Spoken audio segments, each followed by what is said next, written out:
Susan, it's so great to finally be able to get together again. Oh, it sure is. And I really appreciate you picking up the bill. I'm happy to. I've got the extra cash. Since we've all been driving so much more again, I've been using Get Upside, the free gas app that pays you cash back for every gallon of gas you buy. Wait a minute. Are you saying you actually get paid cash when you buy gas with the Get Upside app? Yes, up to 25 cents a gallon. Cash back every time I buy gas. Does that actually add up to anything? Some months I make $200 to $300. Wow, that's serious extra cash. I'm downloading the free Get Upside app now. Download the free Get Upside app now in the App Store or Google Play to save up to 25 cents a gallon when you buy gas. Use promo code PHIL for a 25 cents a gallon bonus on your first tank. That's up to 50 cents a gallon on your next fill-up. You can cash out anytime to PayPal or an e-gift card for Amazon and other brands. Just download the free Get Upside app and use promo code PHIL for a 25 cents a gallon bonus on your first tank. That's code PHIL.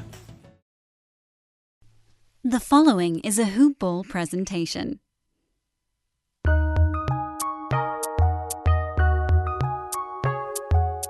Welcome to the Fantasy NBA Today podcast.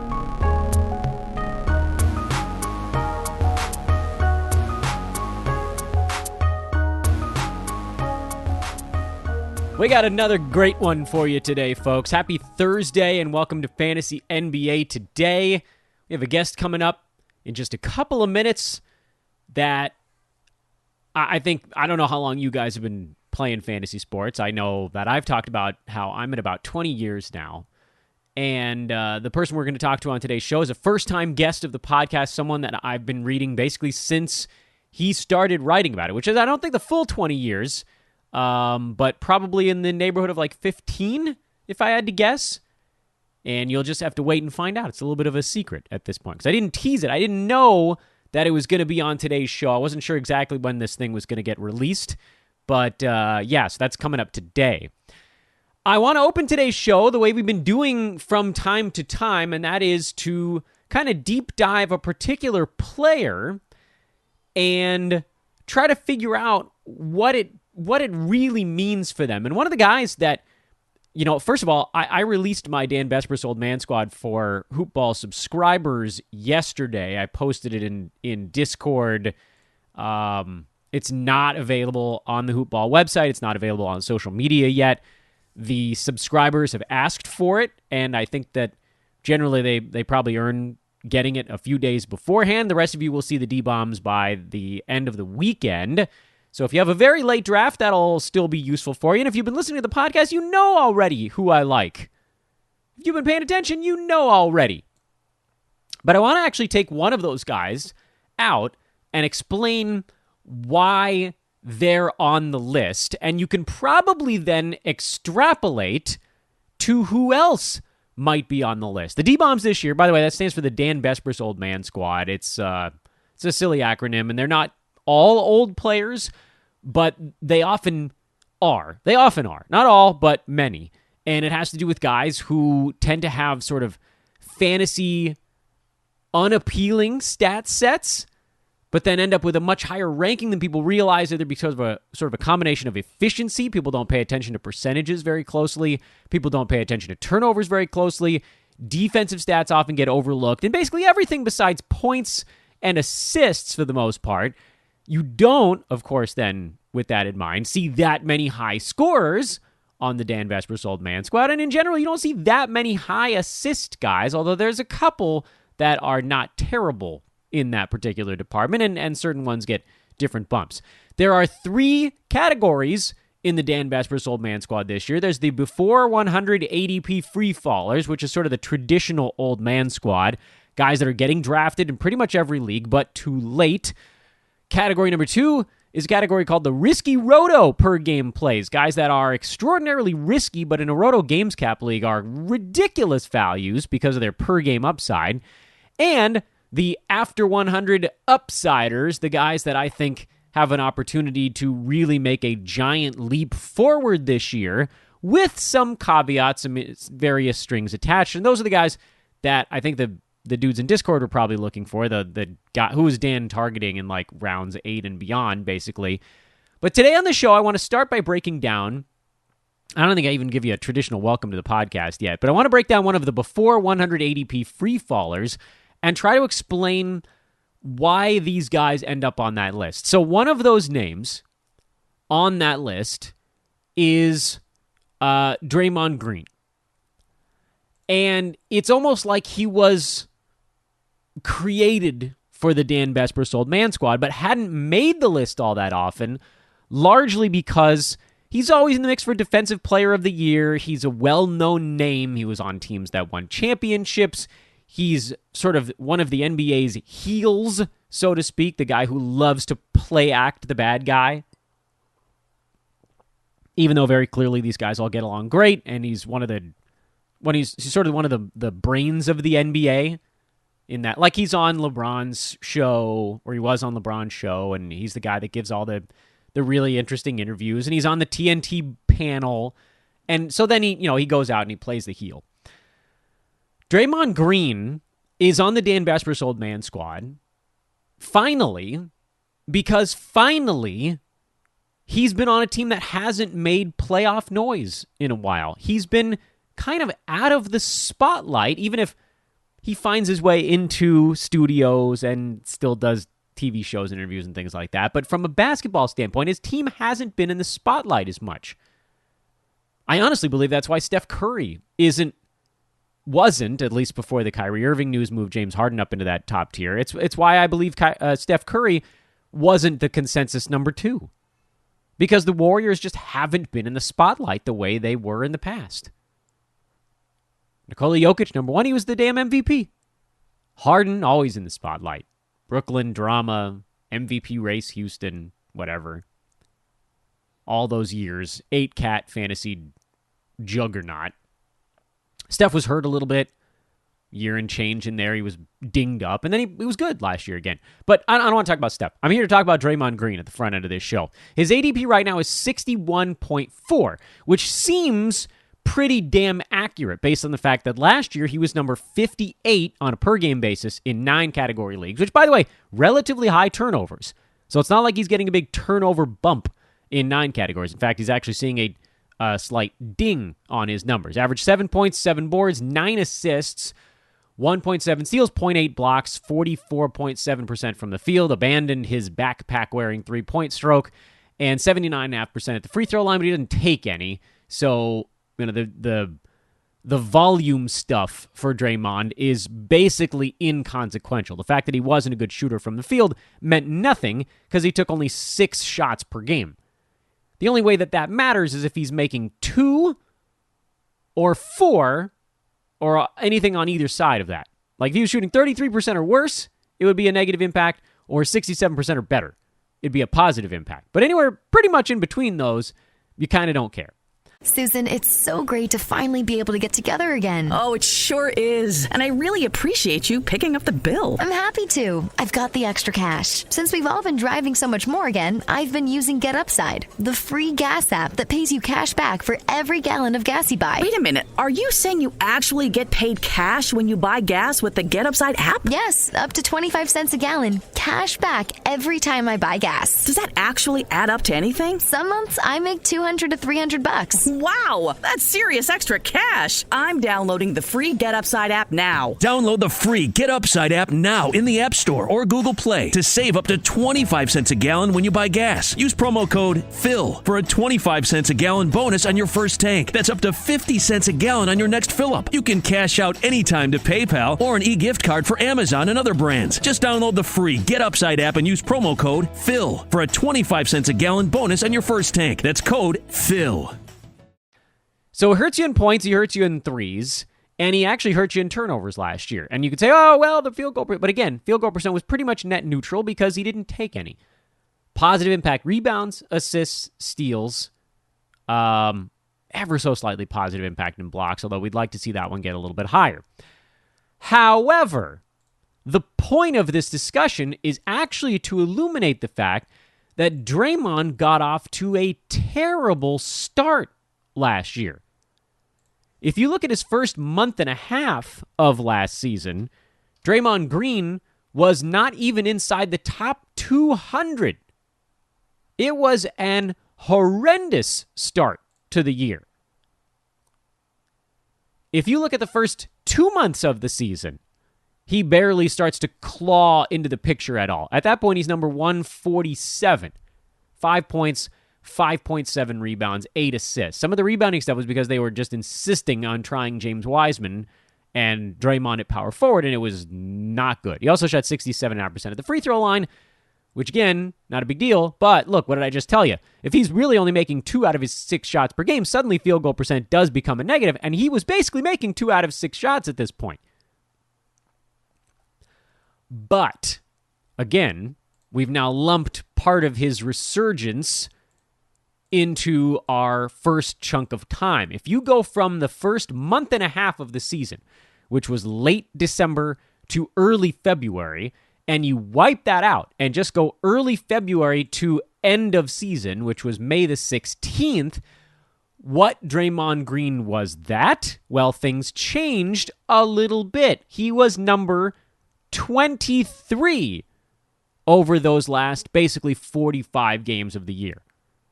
8 points, 8 boards, almost 10 assists, 2.8 combined defensive stats, 48% from the field, 81 at the free throw line, which admittedly the free throws, I don't know if that's going to stick.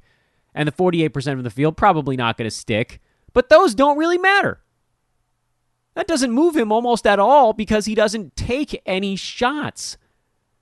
The thing that was notable for Dre in here was getting near 10 assists, the big steals and blocks totals, the rebounds up from 6 to 8 from the early going.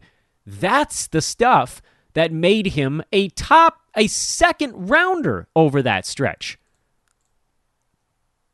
He was relatively healthy in there also.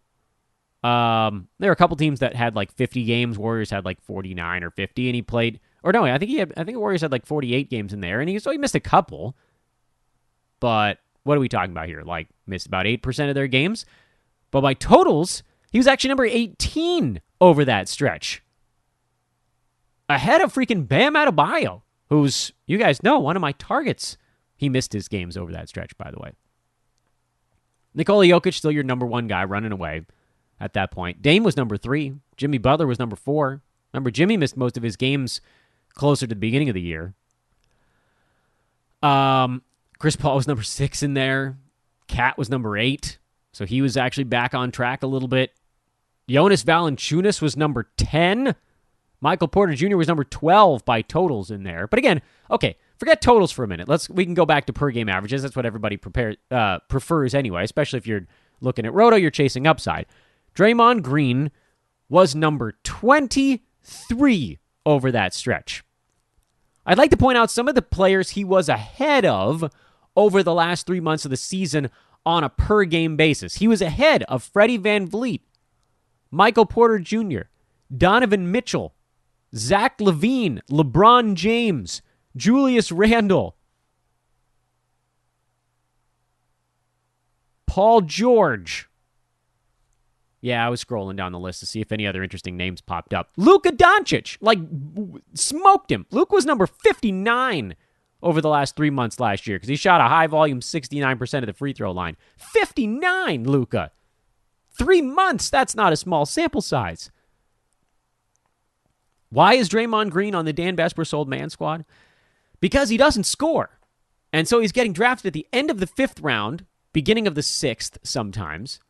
And I think I've actually been pretty conservative with my estimates on him. I gave his per game ranking in the mid 4th, so low 40s. And I think by totals, he's very close to that as well. I think he probably plays about 72 out of 82 games this season. So his total numbers are probably going to be almost right on point with his per-game stuff. But, I mean, we're talking about a Draymond Green who was basically non-existent for a month and a half last year in a short season. It was a 4.5-month season last year. He blew up a third of his year and still managed to beat his ADP this season on a per-game basis last season. I'll tell you why I like Draymond again this year, because the Warriors have to win. They need to be in a better shape when Klay Thompson comes back than they spent most of last season. They're not a team that's guaranteed to make the playoffs. They know they've got to go collect wins where they can. So Dre's going to be fighting from day one. Steph's going to be fighting from day one. Wiggins is actually going to be fighting from day one. I don't know what the hell they're going to do with Wiseman. He doesn't really fit all that well because the Warriors' best lineups involve Draymond Green at center. And that's one small area of concern. Are they going to try to jam that square peg in a round hole? But hopefully they see it, and it's floor space in time, and that's where Draymond really excels. So give me Draymond Green at the end of the 5th round. I think he smashes that ADP, and he's a member of the Dan Vesper's Old Man Squad. And if you want to try to figure out the other guys, hopefully you've been paying attention to the show. You can probably see what I generally look for. A guy whose per-game production probably beats his ADP. And if there's any measure of durability, then he just goes roaring past that. It was the Chris Paul theory from the last 2 years. Could this guy's per-game production be worse than his average draft position? The answer was basically no on Chris Paul. There was no way his per-game number was going to be less than like 35. So any durability, any at all, and that starts to hit. Again, I'll get the rest of this list out in the next few days for the general public. If you are a Hoopball premium subscriber of any kind, meaning Draft Guide, B150, Fantasy Pass, Hoopball 360, Old School, all Fantasy Passes, get in the Discord. That's where the graphic is posted right now. And if you need help finding the Discord, you can hit me on Twitter at Dan Besbris or email teamhoopball@hoop-ball.com and ask for a Discord code. We'll get you set up that way. This, by the way, is Fantasy NBA Today. Thanks again for listening, everybody. Happy Thursday to you all. Season right around the corner. We're 5 days away now. Want to thank everyone. Yesterday, Wednesday, October the 13th, 2021, was the single most downloaded day in the history of this podcast. I don't actually know what episodes people were listening to. I could probably dive in and try to figure it out. It wasn't all yesterday's episode, but some of it certainly was. But it was just people finding episodes of Fantasy NBA Today, and it became the most single downloaded day in the history of the show. So super, super awesome. I mean, there was a time like a year and a half ago where we didn't get that many downloads in a month, and we did it in a day. Awesome. Thank you. Thank you, thank you, thank you, thank you, thank you. Let's keep it going today. Again, follow me on Twitter at Dan Besbris, DANBESBRIS. To new listeners, you can just Google Dan from Hoopball, and my Twitter feed will pop right on up, so that's super easy to find. Hit me up on Twitter if you have any questions about fantasy, if you want to write or work for us or podcast with us here at Hoopball. We are recruiting. And please take a moment to drop a 5-star review or write something nice about the podcast if you've been enjoying this wild run up to the season, 31 shows in 31 days here in the month of October. Again, kind of annoying to find. If you're on a mobile device, open podcast app and search for Fantasy NBA Today. Click on the show title and scroll down to the bottom of the screen. If you're on a computer, open up iTunes. Same deal. Go to the podcast tab, search for Fantasy NBA Today. And in that one, it's easier. There should be just a rating and review button right out there for you to grab. You will wait no longer because I don't want you to. Let's talk to today's guest. I'm very excited because I've wanted to have this guest on for multiple years, and that means now that you, Ryan, you have to live up to this billing because I've been like waiting and hoping, and the day is here. The great Ryan Knaus of NBC Sports Edge. I've been practicing not calling it Roto World, and I think I'm actually getting this right now. First of all, welcome to the podcast. I'm so excited to have you. I'm going to gush a little bit, but first, hello. I'm going to give you young Uncle Leo treatment here. Hello. Thanks, Dan. It's nice to be here. No pressure. You know, I was always, still am, rather a reluctant podcast guest. Surely the purpose of that was to build up pressure and expectation for myself. Of course, that was the ultimate goal. So thank you for clarifying. Of course, yeah, I figured that's what you were up to. You can, of course, find Ryan on Twitter at Ryan Knaus, RyanKnaus. Look for a picture. By the way, it's really hard to say sentences with the name Detlef Schrempf in them. For some reason, that's a name you like. Saying it by itself is not that hard, but when I try to say it in a sentence, my mouth fumbles all. Yeah. Detlef Schrempf shucked shrimp. Detlef Schrempf shucked shrimp. Yeah. Like that. I needed to do that more before hitting the record button, I think. But look for Detlef on on Twitter. See, I called it Shredder. What's that? Teenage Mutant Ninja Turtle podcast? Are we getting Shredder references? You know what's funny is one of my fantasy teams is, well, I guess we're getting way off topic here, but I have many times used villains from 1980s and 90s cartoons as my fantasy team name, because then you can throw the little picture in there and it's so intimidating. I've used villains from TMNT, Shredder, or I would go Krang. Krang, yeah. I've used Flintheart Glomgold from DuckTales. That was a fun one. Oh, wow. Yeah. Deep pull. I know. That's right, a deep cut. So, Ryan, first of all, like I said, I was going to gush a little bit. I did a podcast last week with Dr. A, and I've talked to Dr. A a couple of times, but this continues to be very cool for me. I know I've kind of been in the industry now for a few years, but you are one of the guys that I read a ton when it was Roto World still, and you kind of introduced, I think, me and probably a lot of other people to a more advanced way of looking at numbers, at player statistics, and being able and predictive statistics. So, first of all, that's awesome. Thank you for that. And rather than just ask you your background in this stuff, like how did you come to that realization that you could use that type of knowledge to bulk up what you're able to do in fantasy? Well, first of all, thank you. Very kind words. It's interesting. I'm still wrapping my head around having that veteran status in the industry. Mm-hmm. I'd started doing this job kind of freelance for years, writing articles, writing columns. Steve Alexander brought me on board initially. Worked with Brew in the early days, all that good stuff. And really what changed for me in terms of looking at it from a more analytical perspective and what led to my column series, The Numbers Game, is simply I went to grad school for public policy and started dealing with large data sets and learning how to manipulate them. And statistics are not my forte. I'm more of a writer, more in that vein. In fact, in college, I took one introductory statistics course and got a D. So it wasn't a strength of mine. It wasn't something that came naturally. But once I started thinking of it in terms of like, oh, I can solve problems. Like I have a question and I can answer it by manipulating this data and coming up with different answers. And it was really satisfying. And I find the challenge of organizing data and manipulating it and making sure that you're checking your own biases at the door, that kind of thing, and coming up with objective solutions or at least suggestions to be really rewarding and satisfying and kind of invigorating. Like I'll get lost in a spreadsheet and my wife and many people probably think I'm crazy, but I just love it. And once you solve something or like Google, how do I use VLOOKUP in Excel to figure this or this out? Like it is a rewarding process. And yeah, in the end, you come up with what hopefully are objective or as objective as you can, statistics and rankings and type things like this to present to people. Well, one more light gush before we pivot hard into fantasy stuff. The world took notice. You're a 2-time Fantasy Writer of the Year award winner, so congratulations on that. Thanks.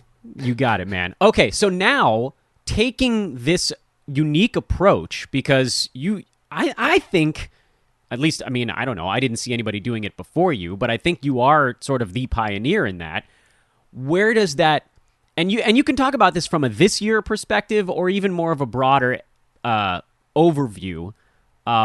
Where does that tend to lead you during draft season? Like, and I don't want you to give away how the whole sausage is made here. That's not my intention. But how do you handicap going into a season using those types of methods?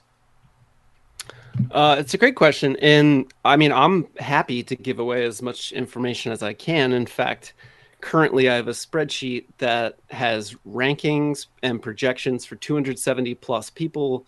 You can put in custom points values and it'll pop out, rankings for all 270 players based on those rankings.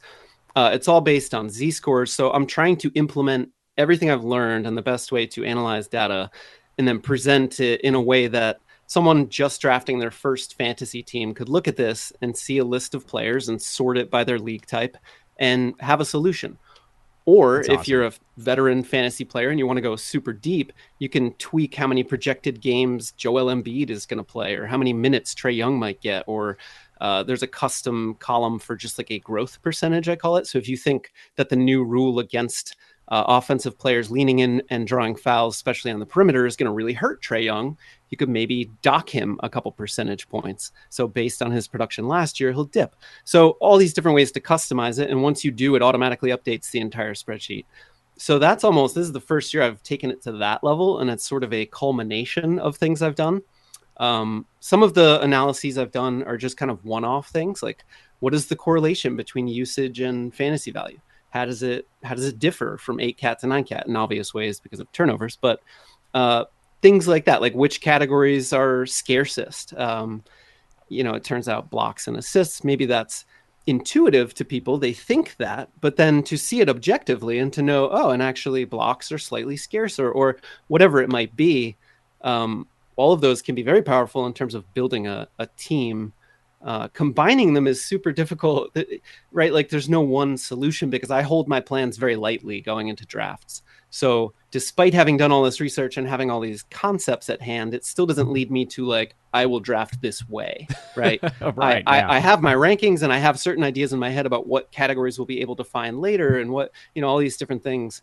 And yet you still have to be malleable on draft day, and we can get into that too if you'd like. Yeah, that sounds great. Actually, that's a perfect segue here. I kind of had two tree branches we could climb from that starting point, but let's go down the draft day stuff. So you found then tangibly here that blocks and assists are indeed very difficult to find. Is one of them harder to find later than the other? Typically assists turn. Yeah, and that's another great point you bring up. So there's like overall scarcity in terms of how many players in the top 200, et cetera, are above the league average or things like that in a given category. And then where are they located? So that's what you're getting to in terms of scarcity in the later rounds and on the waiver wire. Much easier to pick up a guy who's plus, value added in blocks than it would be assists. Especially to find a player who won't tank you elsewhere. Usually the high assist guys late in rounds will hurt your field goal percentage. If they're getting a lot of dimes, they're probably also collecting a lot of turnovers. Whereas the high blocks guys are just going to be, low minutes, low usage, collecting some swats, boards, maybe helping your field goal percentage and more plentiful. So for sure, I'm never too fretful if I don't have a ton of block. Whereas if I haven't found dimes early, I typically won't try to chase them. I find that if I don't have elite dimes in the first 4 picks somewhere in there, I'm not going to try to make up the deficit. I'm much happier to just punt assists and build in a different direction. Would you be comfortable doing that in both head-to-head and roto? Or in roto, are you looking... You never get past a particular round, say, without getting them in that format? It goes for me... punting in roto for me is just a non-starter. Yeah. So, that doesn't work. I would never intentionally try to punt. So no, different strategy in roto than I would, pivot and try to find those dimes, scarce though they may be. So again, using this sort of, first of all, the sheet that you prepared, that sounds like how much work was that? A ludicrous amount. That is a lot. Very, very time consuming. And I'm like learning Excel on the fly. And I'm like, why isn't this formula working? And just constantly referring to YouTube. So no, if there are any Excel experts listening, please give it a once over. Let me know what I'm doing wrong, what I'm doing right. But it is a powerful tool. I think it came out well. So give it a look. You can find it on Twitter if you just head to my account. Ryan Knaus, by the way, on Twitter, RyanKnaus. Follow him immediately and check out that document. Oh, I know what I wanted to do, and I want to come back to draft strategy as well, but I just realized you and I were in the NBC Sports Edge live video draft, and the recap of it done by Brad, is it Stonebreaker? Breaker, of course. He liked my team the best. Great last name. But you got biffed there. You got screwed with a Kyrie Irving auto pick in the second round. That's rough, man. I did, and listen, I'll take full blame for that. Sometimes, veterans got to take their lumps too. I hadn't removed Kyrie from my queue. I knew I was going to be right at the computer. I got my spreadsheet open. Why take the time to import ranks and so forth? So I didn't. I got distracted by a technical issue I was trying to deal with during the show, and I got autoed into Kyrie as the second round pick. So not ideal, obviously. Brad was very kind in his recap of the draft. He took the auto into account. Um, but in general, I had given him the draft with no names attached. Now he knew because of Twitter that Kyrie had fallen to me. But those grades where he puts you top of the pack, he did not know whose You are on team deck. That any is of them were. wonderful. That is wonderful. I will take all the credit in the universe, and I feel as though I've truly earned it. It's all merited. Yeah, fully. Okay, so all right, you're set up on draft day. You know where scarcity is. You know kind of where you need to attack, where you don't. How does that then roll into the values you're looking for on draft day? Are you looking stat specific? Are you looking at ADPs? What's your process for finding the diamonds in the rough over there? Oh, ADP is interesting. And I think when you look at ADP, it is sucking in so much data. I mean, it doesn't even differentiate between league type.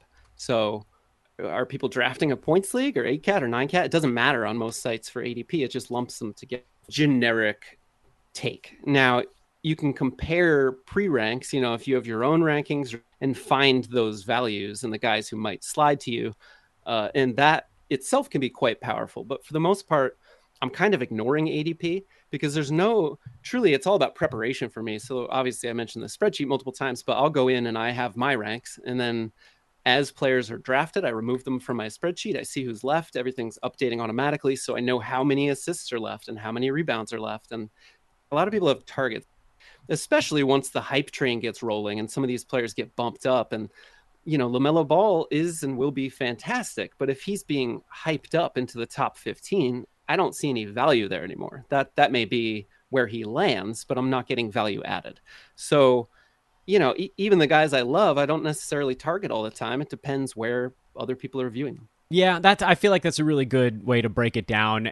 Figuring out where that point is probably I don't want to say the hardest part, but certainly the most important and maybe the most disagreed upon part when you sort of run analyst to analyst to analyst. Where does a guy get priced out on draft day?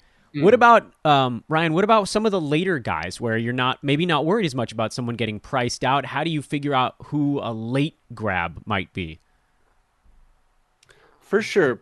I mean, to some extent, position will come into play there. I find these days most sites have become much more lenient with position eligibility. So usually by the end of a draft, I'm not like trying to pick up another power forward, that kind of thing. I find that used to be the case quite a bit, but now with looser position definitions and things like that, it's not a huge deal. So usually at that point, I am looking for statistics. Or, if there's a glaring area of need, or it's just overall value. In the later rounds, of course, everyone likes, stacking their team with lottery balls. So for sure, upside guys. Like I'm less inclined to go for the boring, staid veteran who I know will probably hover around top 100 than I am betting on a younger guy who might go off. So, even someone like, I don't know, Buddy Hield, like he's solid. He's coming off a tough year. The percentages were there. He might get traded. He'll probably finish top 100 for sure. I think last year he was still top 100 despite the brutal start and an awkward role. But I'd rather, follow my colleague Jonas Nader on this one and go after D'Anthony Melton or someone who has more permanent upside and could potentially pop. Maybe that's not the cleanest example of that, but just hunting that upside as opposed to boring guys. Like I will never draft Harrison Barnes, for instance.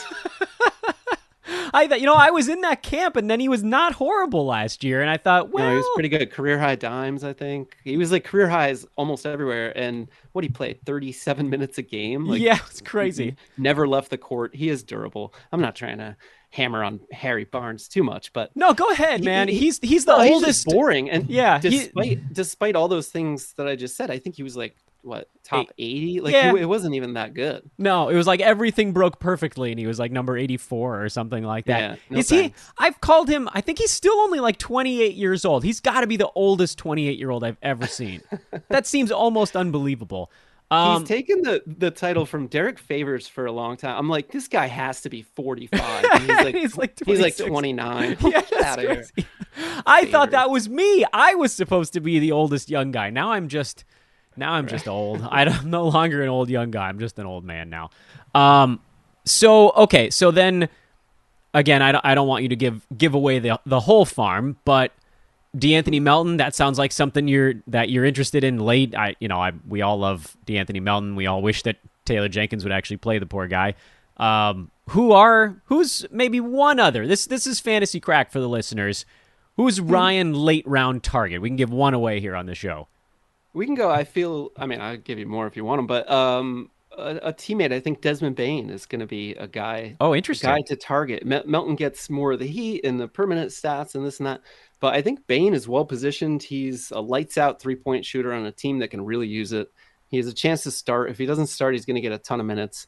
Definitely a team to watch in terms of that lineup and rotation early in the season. But I'm betting on Bane to come out with decent value.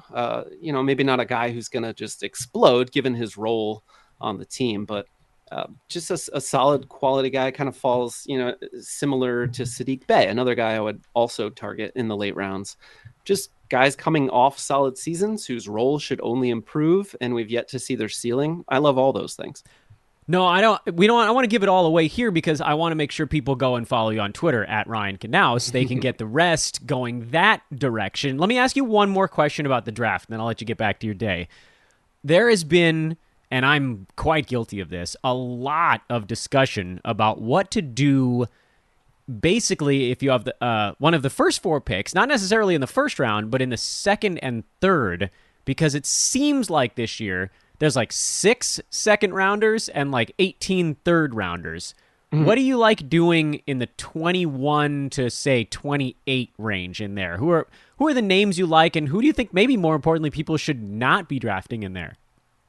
Oh, that's interesting. Yeah, I'll take it. I went the other way on that one. I flipped it. Yeah, no, I'll put on my hater cap for a second. Call out a name. Call out all many names if you so desire. No, well, I'll say that Zach LaVine doesn't really interest me. He's coming off a great year, but I just feel like. Wait, no, please. Let's. I don't mean to jump in on you on this one because you're the first person that I've talked to, I think, that shares my take, which is like he was 25 9-cat last year on a per game basis. And suddenly he's going like 8 slots ahead of that everywhere. Why is this happening? People came in around him. It should have gone the other way. Oh, maybe he's been insanely durable throughout his career. No, that's not it. Yeah. He's got maybe he didn't have a high usage teammate role next to him who also can handle the ball as a playmaker. Nope, that happened too. I just don't see it. I think the ball is going to be in his hands enough to improve upon last year. Don't get me wrong. He's an awesome player, fun to watch, all those things. But I don't see him getting better than he was last year, which, as you said, was really good. Yeah, I don't know. I'm So I gamble on Shai Gilgeous-Alexander or, Michael Porter Jr. And LaMelo Ball would fall into that camp. Domantas Sabonis, if he's not already off the board, which he probably will be by then.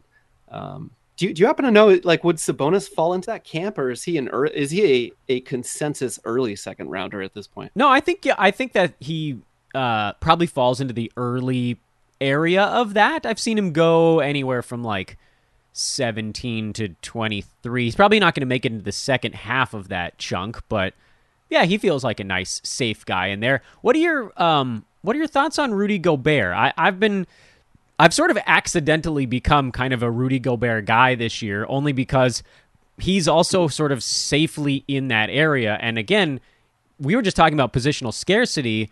People are like, well, all he does is get blocks and is amazing at field goal percent. And I'm like, yeah, but also those are not nothing. They're important. Does he belong in there, you think? It's interesting. He does belong in there, but like I said, I never to chase, for instance, Rudy Gobert or like Miles Turner in the late 30s or something. Just feels too high for me because the value is so concentrated. That's actually an analysis I hope to do this year, is come up with a fantasy concentration index, basically. So you could look at every player and see how much of their value is derived from each category, and then built based upon that, figure out which players are the most concentrated and which are the most diffuse or well-rounded, if you will. Oh, I like that. That'll be a fun one. I guarantee Miles Turner will be way high. Yeah, you think? But it's just like I get it, but yeah, to get those 3 categories with your second round pick, and maybe you're winning that, like maybe that's enough. And obviously his fantasy value speaks for itself. When you look at Z scores, he's consistently a top 20 guy. He's extremely durable, so let's not overlook that. But for me, knowing all the fun centers that I want to target, that I want to go for Mo Bamba, I want to try for Chris Boucher, who usually has center eligibility and gives you much, the same stats.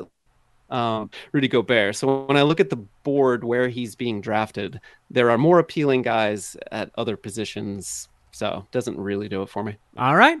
And you are officially out of the hot seat. Ryan, first of all, you reluctant podcaster, I'm probably going to have to get you back if or when you do finish that concentration score. So apologies in advance for what I'm definitely going to be bugging you in the future. But thank you so much for coming on today.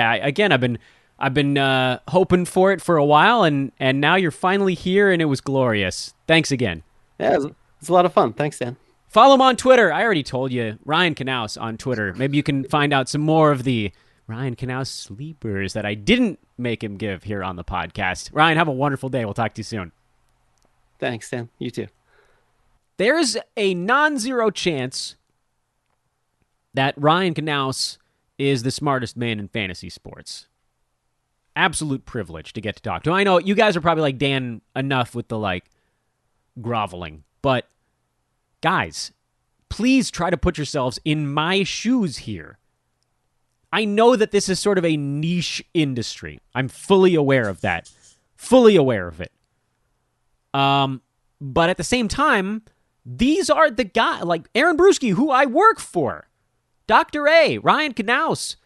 These are guys I don't want to say I grew up because I was already in or out of college at that point, but my fantasy career even grew up with these guys. So very cool to get to talk to Ryan. Check out his stuff. It's really awesome. Ryan's list and Brew's list were the two that I always used back in 2007 and 8 or whenever it was. I used their 2 lists and I put them together and I put them next to my own list and I go, okay, what am I missing? How are these guys getting to this spot? That was it. That was how I did all my drafts. Such a sharp dude. We'll get him back, whether or not he comes up with the stat concentration. That was just sort of me picking on him as a way to get him back on the show. I think that about does it for today's program. This show, as always, brought to you by our buddies over at mybookie.ag. Make sure to sign up for an account with promo code HOOPBALL so they know who sent you. And, of course, we'll let you know the next odds boost that pops up. I think there was one on Thursday Night Football. I don't know. It's a long shot odds type of thing. And over at manscaped.com, promo code there, hoopball20 to get 20% off and free shipping on whatever you get from our pals at Manscaped. They're fantastic. They make a wonderful product. I'm actually going to clean up my neck hair at some point today, which I'm sure you guys are just positively thrilled to hear about at the tail end of a podcast. But you know what? I don't care. That's how it's going to be. Coming up over the next couple of shows, we're going to have Aaron Brewski on probably over the weekend, I think, just making sure that we get the schedules lined up. I want to do a redux on the Yahoo top 25 in their rank board because they've been moving dudes around. I want to do an ESPN quick breakdown for those of you that are on the ESPN side. And then I'll have some more real draft results to go over with you guys as well as we continue our ramp up to NBA's opening night tip-off on Tuesday. 31 shows, 31 days. Again, please do drop a 5-star review if you like the show, and even more so, please subscribe to the podcast and follow me on Twitter at Dan Besbris. Folks, have a lovely, lovely Thursday. Another big thank you to Ryan Knaus. I'm Dan Besbris for Fantasy NBA Today. So long.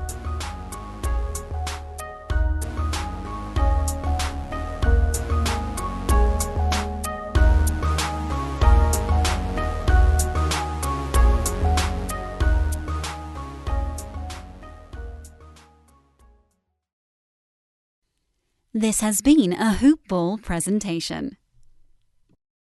Susan, it's so great to finally be able to get together again. Oh, it sure is. And I really appreciate you picking up the bill. I'm happy to. I've got the extra cash. Since we've all been driving so much more again, I've been using Get Upside, the free gas app that pays you cash back for every gallon of gas you buy. Wait a minute. Are you saying you actually get paid cash when you buy gas with the Get Upside app? Yes, up to 25 cents a gallon, cash back every time I buy gas. Does that actually add up to anything? Some months I make $200 to $300. Wow, that's serious extra cash. I'm downloading the free Get Upside app now. Download the free Get Upside app now in the App Store or Google Play to save up to 25 cents a gallon when you buy gas. Use promo code PHIL for a 25 cents a gallon bonus on your first tank. That's up to 50 cents a gallon on your next fill-up. You can cash out anytime to PayPal or an e-gift card for Amazon and other brands. Just download the free Get Upside app and use promo code PHIL for a 25 cents a gallon bonus on your first tank. That's code PHIL.